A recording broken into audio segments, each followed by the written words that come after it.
Hi, I'm Dr. Boyce Watkins from yourblackworld.com. Today somebody sent me this article that was in Billboard magazine, and it involved Mountain Dew and this situation with Tyler the Creator. Tyler the Creator is this artist. You may or may not have heard of him. He seems to have a very strong following in certain segments of the population. A lot of my friends, don't really follow him, but I like to think that I'm a student as much as a teacher. I've been teaching for a long time, but I believe that you're not a good teacher if you're not a good student. And so, in case you didn't follow it this week, there was a little bit of a controversy. I didn't really know that my article was going to really get the attention that it got. I mean, normally I write stuff and it gets read by a few thousand people, but some stuff goes further than others. And this particular article really, I remember the words kind of flew off my fingers like lightning because I was so mad. Really it was no different from an artist who just goes in the booth and records a song because he's so enraged at that particular moment. And that's how I felt when I wrote that article, because I saw this ad and it was sent to me by Erica Gordon Taylor, who works with the Emmett Till family, and it just infuriated me so much that I just had to fire off and talk about how this ad made me feel. And in a way, sometimes when you write, or just like when you make music, just like when Tupac made "Hit 'Em Up," I don't think Tupac was really thinking about whether or not there could be collateral damage from his words. I think that he meant everything he said, but sometimes you go so hard that you end up feeling later on that you need to clarify some things. Now, the thing I feel that I need to clarify a little bit here is that, number one, and I'm basing this on the Billboard article that Tyler did today. He did an interview, and he had a lot to say about me. And honestly, when I read the article, I saw him kind of throwing shots at me, and I understand why he threw shots at me, because honestly, I feel like he's hurt. Number one, you're hurt when you lose money. And I'm sure that somebody lost some money from the ads. I mean, these corporations, they pay good. But then also, I think that he felt that I had somehow betrayed him. That from one black man to another, that somehow I had undermined his right or his ability to go out and earn money for himself and his family. And what's interesting is that when I look back and I read this, and I really think deeply about the things that people say, whether they're critics or not. And when I looked at what he said, and I looked at what I wrote, I said to myself, I said, I can understand why he would think that I was his enemy, because the main things I knew about Tyler at the time that I wrote the article were based a lot on a couple of the songs I'd seen and a couple of the verses I'd read that he'd written that I thought were just way over the line. The thing that I think should be made clear is that when it comes to that ad, with all the stereotypes that were being presented to the American public, it doesn't matter who made the ad. Jesus could have made that ad. Santa Claus could have made the ad. That doesn't change the ad. That doesn't change what the public sees. And so I think that Tyler thinks that maybe because I feel that he's not as bad of a person as I originally thought he was, that somehow I'm saying that this ad is okay. The ad is not okay. Now, what I really pick up on is that Tyler's ad was it was green lighted, whatever you want to call it, by Mountain Dew. They said, "Oh yeah, it's okay. These big corporations, they don't have no problem insulting niggas."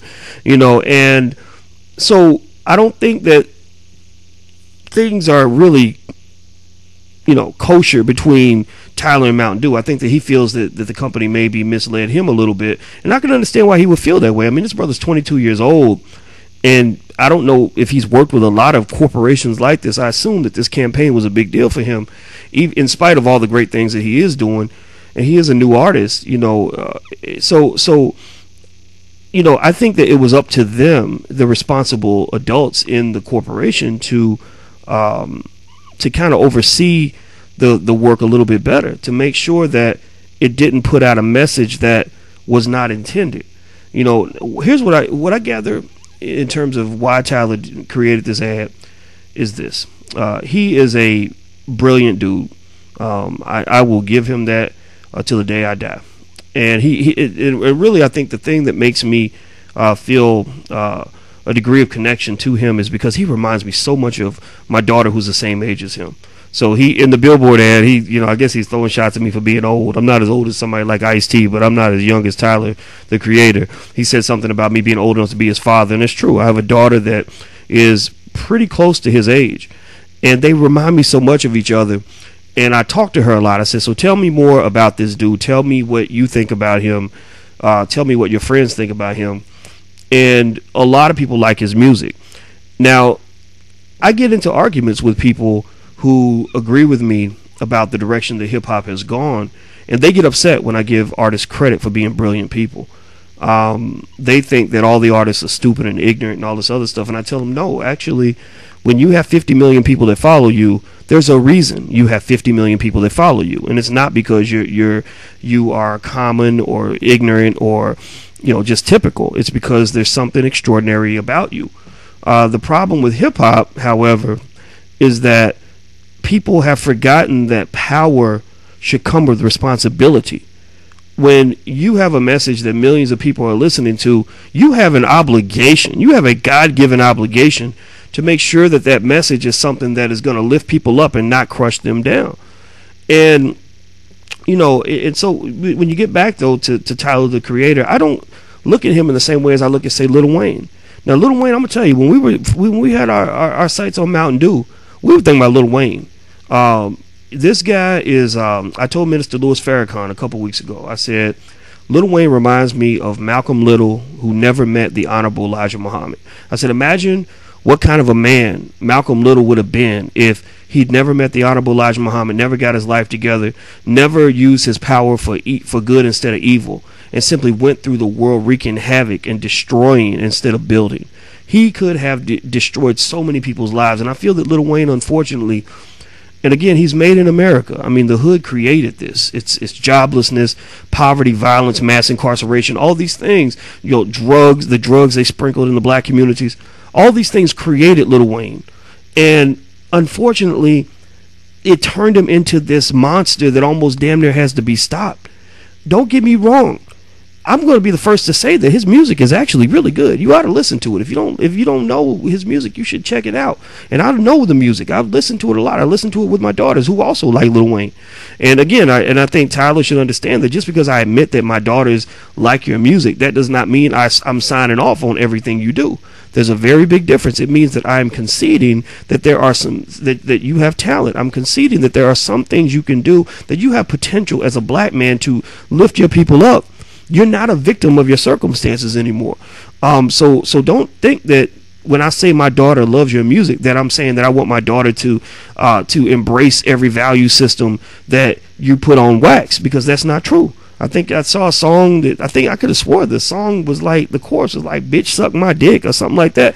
I don't want my daughter embracing that kind of value system. I think a man should respect women, but that's up to you. If you want to embrace that or not, that's on you. But anyway, the deal is that we were going after Mountain Dew because of Lil Wayne. Lil Wayne has gone overboard. I see too many kids emulating the glorification of violence and mass incarceration, which has decimated and destroyed the black family over the last 40 years. Part of the reason we have so many single parent households now, little kids can't see their daddies, is because the daddies are gone to prison, or the daddies are shot, or the daddies are hooked on the drugs that the CIA and these other organizations were allowing into our communities and allowing us to kill each other over the drugs. There's a reason why there are more neighborhoods where it's easier for a black man to get a gun than it is for him to get an education. That's not by coincidence. And I imagine Tyler understands that, because from what I understand, he's from LA, and there's no greater example of this problem than Los Angeles. Now, with that being said, I can't support the man that Lil Wayne has decided to be. When I see kids emulating him, and I see every week I'm hearing about somebody dying over some bullshit, excuse my French, but it's bullshit, dying for something stupid, it pisses me off. It burns me up. It makes me mad. And I don't understand why black people are the only group of people who sing and dance to the tune of our own self-destruction. We'll let an artist make a song where all he's doing is promoting drug use. And so suddenly everybody wants Molly. All these kids are taking Molly because rappers are rapping about how great Molly is. You people don't understand. Look, I'm a business school professor. I can tell you that marketing does work. When you market a product, people do buy that product. So the reason that Reebok was paying Rick Ross $5 million to put sneakers on his feet is not because he's an athlete. He's fat as hell. They were paying him because they know that he's an influencer, that when he puts on those shoes, kids put on those shoes. So if they pay attention to what's on his feet, don't you think they will also pay attention to what he puts in his verse? Give me a damn break. You act like this music doesn't matter. It makes a huge difference in terms of how our kids think. No, we didn't create the circumstances that our kids are growing up in, but we have a choice as to whether or not we're going to accept them and glorify them or confront them and condemn them. So I'm here to say that the reason we were going out to Mountain Dew was because of Lil Wayne. Lil Wayne has chosen to be a man that is only a fraction of the great man that I think he could have been. When he made that verse about Emmett Till, comparing Emmett Till's face to a woman's pussy, that was just the straw that broke the camel's back. And and I always talk about my daughter who listens to Lil Wayne and Tyler the Creator and all. They all listen to that type of stuff. That was actually the one verse where even she said, I can't listen to that. I can't respect that. Without Emmett Till, Lil Wayne would not be able to walk as a free man in America. He would not be able to do what he does. So you can't disrespect that. So we were really dealing with Mountain Dew over Lil Wayne. Erica sent me Tyler's ad, and I saw the ad and I said, okay, this is not acceptable. These stereotypes are ridiculous. Tyler might have made the ad, but Mountain Dew signed off on the ad. It was the Mountain Dew corporate brand that was connected to this ad, which therefore meant that Mountain Dew needed to be confronted about this ad. To some extent, you might be able to argue that Tyler was collateral damage. I don't think Tyler, the Creator, is a bad guy. I really don't. And, I know he reached out on Twitter. He said he wanted to talk. I don't have no problem talking to his brother. In fact, I'd like to work with him. I'd like to support him. I mean, if he's even looking for a scholarly mentor, I'd be happy to mentor him because I do think he's quite redeemable. When I saw one of his videos, it was a long 10-minute video. It had like a couple million, maybe 12 million views on YouTube.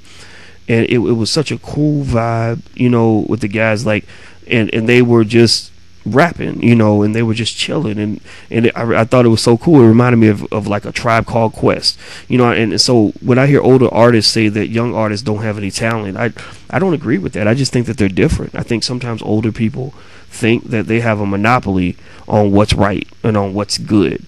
One thing I'll say is that I think that I sent the message that I don't like Tyler, and I can understand him feeling that way because when the words I wrote about him were pretty harsh, based on that lyric about raping a pregnant woman.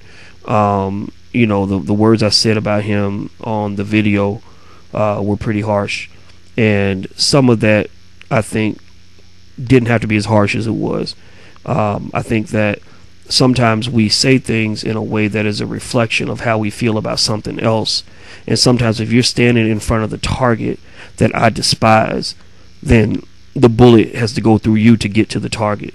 Just like in slavery, sometimes you had to kill a slave to get to the master, and you don't want to kill the slave, but you had to because he was defending the master. And I think that with this situation, I think that the best way to approach things like this in the future is, and this is what I told LL Cool J when I talked to him the other day when he had his racial controversy, and LL handled it quite well. I was actually impressed with his sincerity and his intelligence. I said, I think that when you do things that are going to be impactful to your people, if you care about your people, you need to have somebody check over and sign off on what you're doing to make sure you don't send a message that you don't intend. Just the same that Same way that Tyler can very rightly say, and correctly say, that that I hit the wrong target in a couple of things that I said about him. I think that he has to admit he hit the wrong target by putting out an ad that people were going to see as something that only perpetuates the stereotype that rank and file black men are having to deal with every day. I mean, it's so funny to me that he was talking in the interview about racism as if that's something that I dealt with 20 years ago as a young black man. And I'm like, brother, have you seen the numbers in the penitentiaries lately? You're dealing with more racism than I've ever dealt with, because the white man has convinced you that racism does not exist. Why do you think all your homies are getting shot? Why do you think so many black men are going to prison? Have you looked at the data that shows how black men get longer sentences? I'm talking about young brothers getting longer sentences for the same crimes. They're more likely to be stopped, more likely to be searched, more likely to be incarcerated, more likely to be convicted, even when they commit the same crimes, and they get longer sentences. So actually, racism has a greater grip on Tyler's generation than it did on mine. So what's making it even worse is that not only is systemic racism backed by capitalism to gain an even greater grip on the liberties of African Americans today than it was 20, 30 years ago, but on top of that, you have African Americans who've been trained since they were children to buy into their own oppression. Basically, when you got black people that are so readily running away from education and economic responsibility and running toward criminal behavior, running off to get high and drunk whenever they can, running off to carry a gun and shoot the next dude that they see on the street or whatever. When you got that combination, you really got a perfect storm for oppression. Basically, it's like the system's designed to lock up black people, and black people are signing themselves to be locked up in so many cases. If you're not studying and you're not trying to build a future for yourself, educationally and otherwise, then you're pretty much throwing away your greatest weapon. The greatest weapon that a black man has in America is his mind. And somehow we've been convinced that if we can dribble a basketball, that we don't need to know how to read. That if we can bust a rhyme, that we don't have to worry about planning for the future. We don't have to worry about trying to build wealth. We don't have to worry about trying to go to college and all this other stuff. And I think it's sick. I think it's sad. So I think that there are some things that we can all learn from each other. I am not here to pretend like I know everything. I'm not here to pretend like I'm perfect. People that know me know that I'm willing to admit when I didn't do things exactly the way I wanted to do them. But and it's interesting that all this is going on, because I mean, right now I'm working with Russell Simmons on that mass incarceration campaign, and we got a lot of artists that signed on to that onto that open letter we wrote to the president, and we've made progress. We've had meetings with the White House, and they're actually changing laws because of those meetings. So I think we're on the same team, but I think at the same time we have to really think it through and make sure that that the channels of communication are clear, and that I've got a perspective and it deserves to be respected. You've got a perspective that deserves to be respected. Any young person who doesn't listen to old people is stupid, because eventually you're going to go through the same stuff that some older person could have warned you about if you were willing to listen. But at the same time, older people have to listen to younger people too. I have no problem allowing young people to lead and to do their thing and to applaud them as they do it. But at the same time, I am hopeful that they will understand the importance of community responsibility. When you get on the radio and you spit out a message, people are absorbing that message, and it's up to you to decide if you're going to spit out a message that's going to lead people to success, peace, and prosperity, or if you're going to spit out a message that's going to lead them to death, despair, and incarceration. I think a lot of artists don't understand that, because everybody's trained to just go out and get money. Get money is cool, but getting money at any cost, getting money at the cost of your soul, is entirely unacceptable. And if you can't stop yourself from doing it, then people like me have to stop you, because that's not what life's all about. If anybody understands money, it's me. I'm a finance professor, so all I do is study money. So I know the power of money. I know that money can liberate you, or money can enslave you. So every black man who is listening, I implore you to understand that number one, you should get as much education as you can. Number two, because if you don't have education, even if you're rich, even if you're successful, eventually some smart person is gonna come along and take your money. It happens all the time. I can't tell you how many NBA athletes I know who are broke because they didn't get educated. Number two, you have to be thoughtful about how you deal with drugs and alcohol. Nothing great has ever been accomplished by a group of people who sat around trying to get high and drunk all day. Even in China, at the turn of the century, they had an opium problem. Everybody wanted to get high all the time. They loved opium, and there were people in the community who said, you know what, our country is falling behind because we're all spending our time trying to get high. We can't do that. We have to be productive with our time. And of course, just like now, you have people, oh, you just a hater, you just a opium hater, you fools trying to get money, whatever. Like, so, you get just like I got those little haters on Twitter, these little, little stands that are just chasing me down or whatever. I ain't tripping on that. But guess what? The people held their ground. They said, no, you're not gonna. They told the British, you are not gonna sell opium in our country because our people need to heal and they need to be progressive and productive, and we're not gonna let you stop that. So they had the opium wars, and they, the people that wanted to get rid of opium, they won the war, and now China is one of the most productive and powerful countries in the world. But I guarantee you, they would not be a fraction of what they are right now if everybody had continued to sit around and get high all day. So that's all I want to say about that. Bottom line is there's no hard feelings between me and Tyler, but even if his intent was not racist or destructive or anything like that, I mean, I don't think most normal black men want to be discriminatory against other black people. You have to be careful about what image you put out. So if you do a police lineup and you got two brothers in the lineup, put two white boys in the lineup. You try to be funny, put in a little person and an Asian guy with buck teeth. Mix it up. Make the victim black. Do something that's gonna help you avoid this kind of critique. That's the kind of advice I could have easily given you, to help you avoid this catastrophe. I'm not trying to get in the way of anybody trying to get money, but we can't get money at any cost. That's very important. Well, I'm Dr. Boyce Watkins from Your Black World. Forgive me for rambling a little slow. It's kind of late, but I had some thoughts on my mind, so I thought I'd share. Until we meet again, please stay strong, be blessed, and be educated. I am gone. Peace.